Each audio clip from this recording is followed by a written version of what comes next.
Pakistan business forum ने ताजिरों के लिए बजट में फिक्स टैक्स रिजीम लाने का मुतालबा कर दिया है। पाकिस्तान बिजनेस फोरम के मुताबिक बड़े दुकानदार पर माहाना 20,000 रुपए और छोटे दुकानदार पर माहाना 10,000 रुपए टैक्स की सिफारिश की गई है।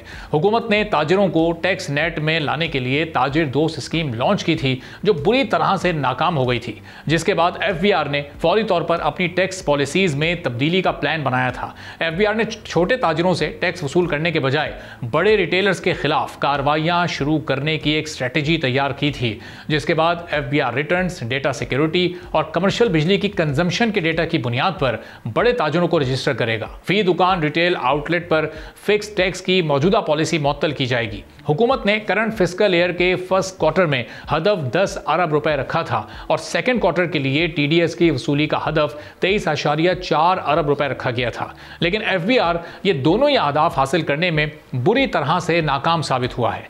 Rawalpindi chamber of small traders and small industries ने पाकिस्तान बिजनेस फोरम की जानिब से फिक्स टैक्स रिजीम के मुतालबे को बिल्कुल मुस्तरद कर दिया है। हुकूमत मुसलसल टैक्स अहदाफ हासिल करने में नाकाम हो रही है।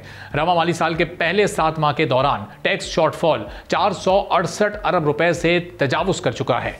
विफाकी वजीर खजाना के एक बयान के मुताबिक मुल्क की बड़ी कंपनीज कुल 3400 अरब के टैक्स फ्रॉड में मुलव्विस हैं। हुकूमत ने तकरीबन 13,000 अरब रुपए टैक्स वसूली का टारगेट सेट किया है, जिसके लिए हुकूमत टैक्स नेट को बढ़ाने की हर मुमकिन कोशिश कर रही है। टैक्स माहिरीन के मुताबिक बहुत से सेक्टर्स ऐसे हैं जिन्हें टैक्स नेट में अपना हिस्सा डालना पड़ेगा और हुकूमत को टैक्स पॉलिसीज सख्ती से नाफिज करनी होंगी और जो ना वरना बढ़ता ही चला जाएगा, इसको कंट्रोल करना पड़ेगा। सब्सक्राइब करें और बेल दबाएं ताकि कोई खबर रह न जाए।